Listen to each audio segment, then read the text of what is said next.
Selamat datang di Ngobrol Cuy. Saya Alex, host magang di channel Ngobrol Cuy. Menjadi pribadi yang penuh dengan daya tarik atau karismatik gak harus dengan penampilan, uang atau fasilitas yang kamu miliki, tapi bisa juga dinilai dari kemampuan berkomunikasi.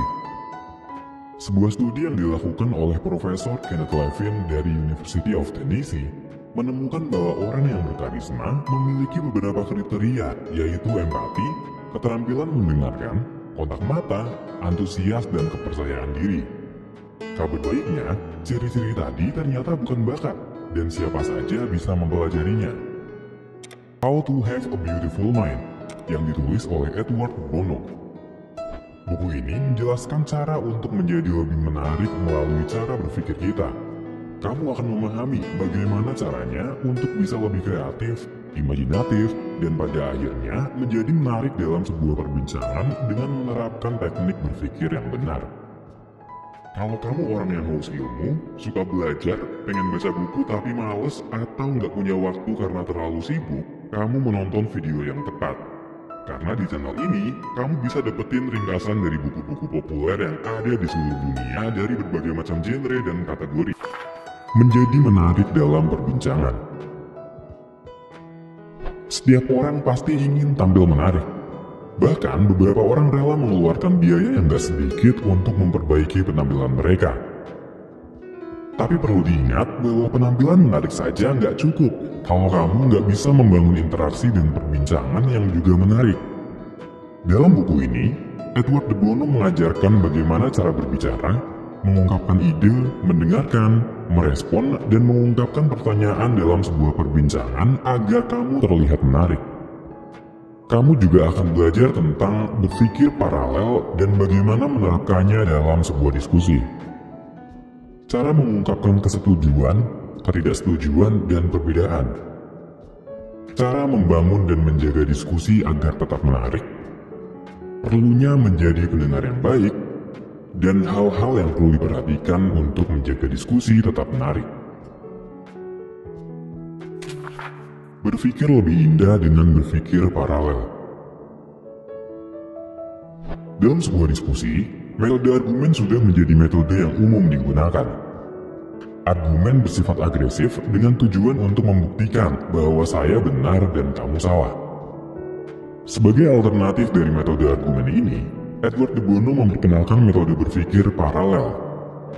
Dalam metode berpikir paralel, setiap orang dalam diskusi diberi kesempatan untuk punya sudut pandang yang berbeda, tapi dengan tujuan yang sama.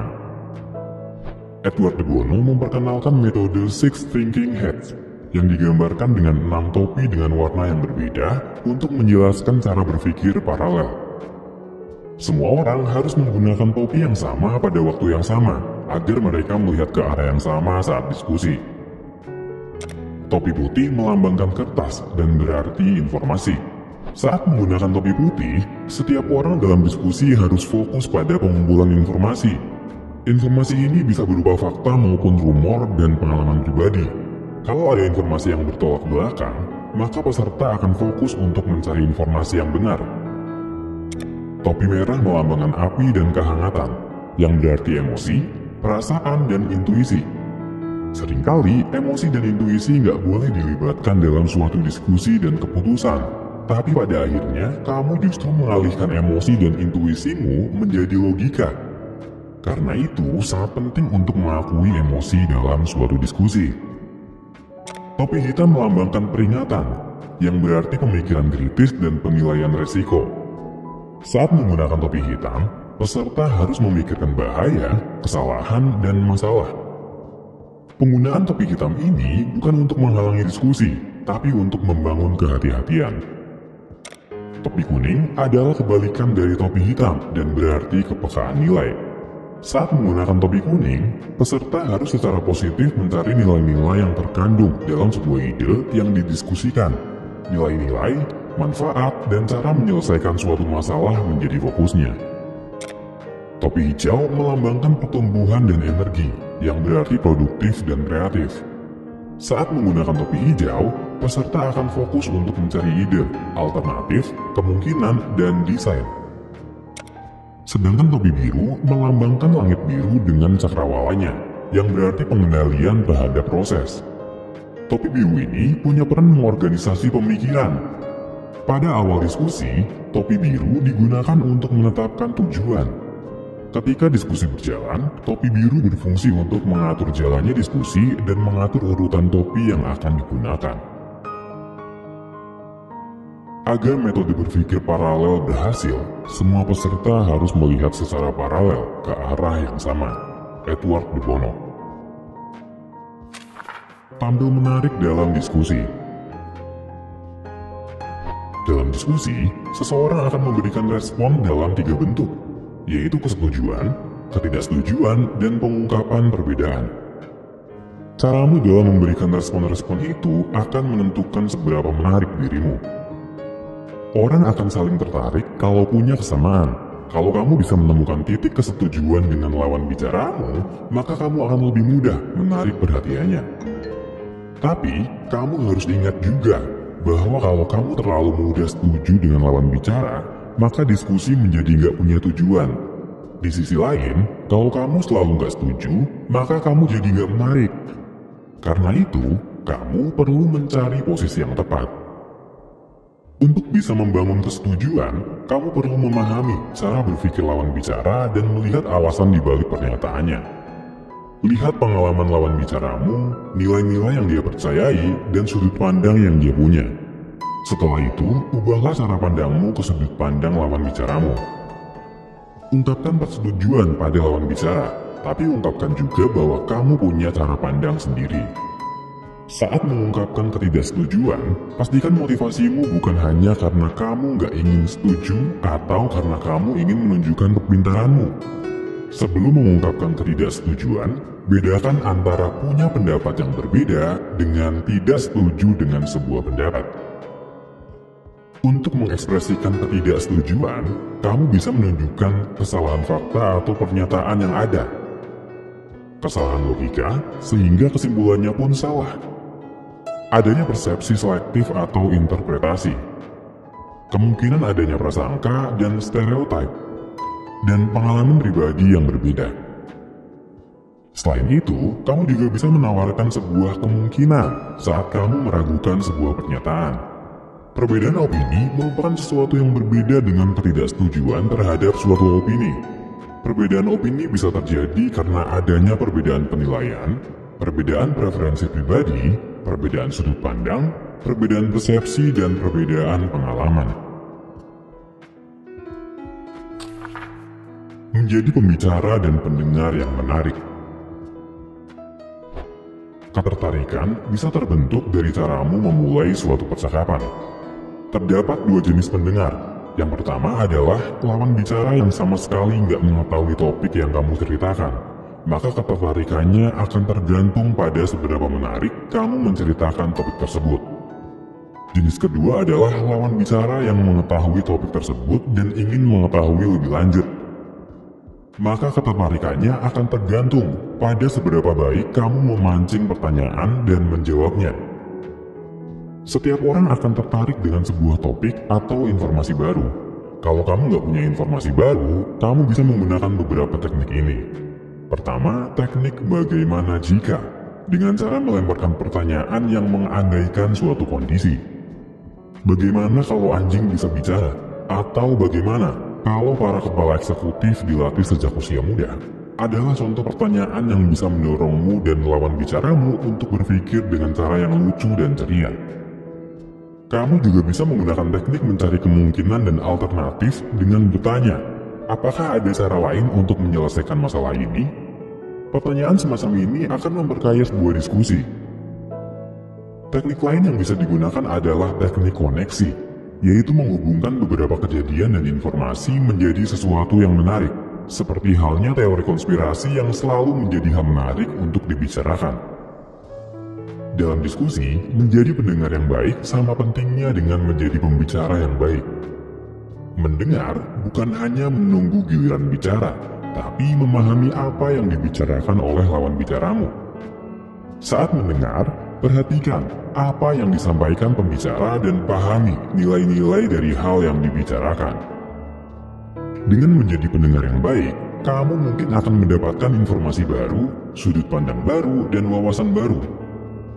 Kamu juga bisa memahami persepsi yang berbeda-beda, mempelajari alasan dibalik suatu pendapat, dan memahami sifat dan perasaan pembicara.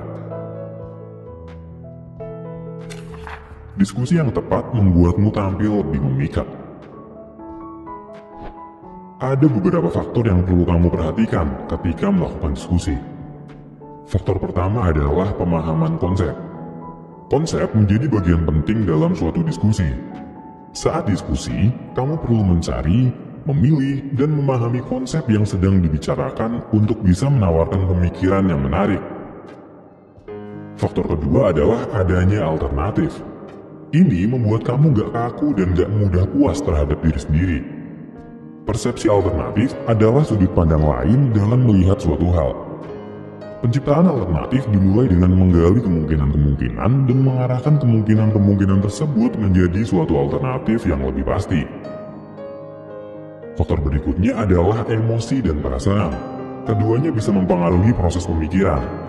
Pilihan yang logis juga bisa dihasilkan oleh perasaan, sehingga kamu gak perlu ragu menunjukkan perasaanmu. Kamu bisa menyampaikan perasaanmu di awal diskusi atau setelah mendengarkan pendapat orang lain. Tentunya disesuaikan dengan kondisi. Yang keempat adalah nilai-nilai. Ini adalah caramu memandang suatu hal. Setiap orang punya nilai-nilai pribadi, dan dalam sebuah diskusi, nilai-nilai setiap peserta bisa berbeda. Terdapat beberapa jenis nilai, diantaranya nilai-nilai personal, organisasional, kualitas, inovasi, ekologi, dan persepsi. Faktor kelima adalah pengalihan dan perubahan tujuan yang bisa dilakukan untuk menjaga agar diskusi tetap menarik. Pengalihan bisa dilakukan selama nggak mengambil waktu lama, dan semua orang mau kembali ke topik utama.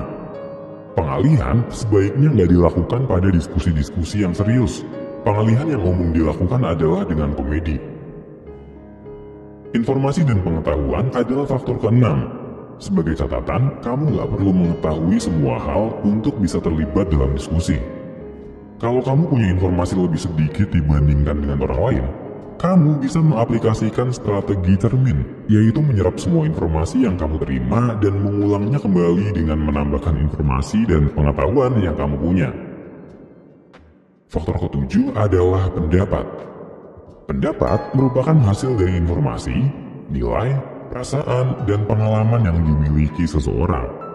Karena itulah, pendapat bisa berubah karena adanya informasi baru atau penerimaan terhadap nilai-nilai baru.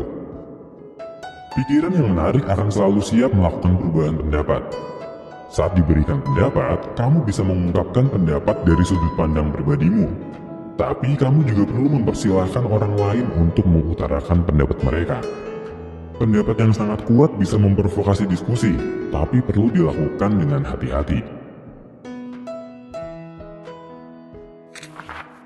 Interupsi, sikap, dan topik.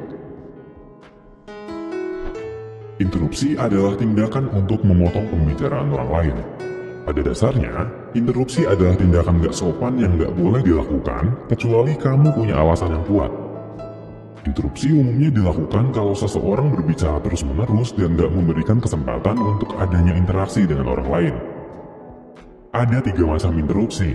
Pertama, interupsi yang didasari ego untuk menunjukkan kepintaran seseorang. Tentunya interupsi ini harus dihindari. Kedua, interupsi yang bersifat menguatkan atau dukungan, yaitu upaya untuk memperjelas poin-poin yang disampaikan. Dan ketiga, interupsi yang menantang, yaitu untuk mempertanyakan pendapat yang disampaikan. Interupsi yang menantang bisa kamu lakukan untuk menunjukkan pendapat yang salah. Faktor selanjutnya yang perlu diperhatikan adalah sikap. Sikap yang berbeda-beda dalam suatu diskusi menunjukkan citra diri seseorang. Ada beberapa jenis sikap yang lazim ditunjukkan peserta pada sebuah diskusi. Ada orang pandai yang ingin selalu terlihat benar. Mereka yang tergolong sebagai pelindung nilai akan memperlihatkan bahwa nilai-nilai sangat penting. Ada juga orang yang berpura-pura bodoh. Perundung akan menggunakan diskusi untuk menghina orang lain.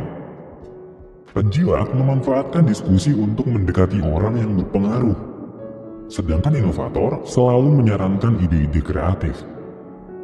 Ada juga petarung yang berusaha mendominasi lawan dan memenangkan diskusi. Pembelajar menangkap informasi dan mencari sesuatu yang baru. Konstruktif berusaha mencari hal positif dalam diskusi. Dan ada juga orang yang melihat diskusi sebagai hiburan. Faktor terakhir yang perlu diperhatikan dalam sebuah diskusi adalah topik. Topik digunakan untuk memulai percakapan. Topik lokal atau topik terbaru bisa menjadi topik yang menarik untuk memulai perbincangan.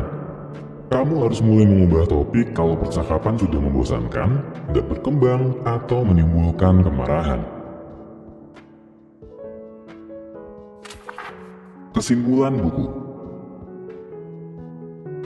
penerapan cara berpikir paralel bisa menghindari diskusi yang bersifat argumentatif dengan mendorong peserta untuk punya cara pandang berbeda, tapi dengan arah diskusi yang sama.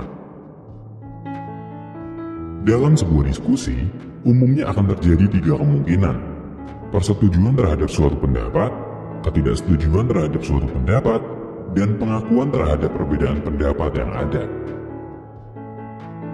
Untuk bisa menyampaikan kesetujuan, ketidaksetujuan, dan perbedaan secara menarik, kamu perlu memahami persepsi dan alasan orang lain.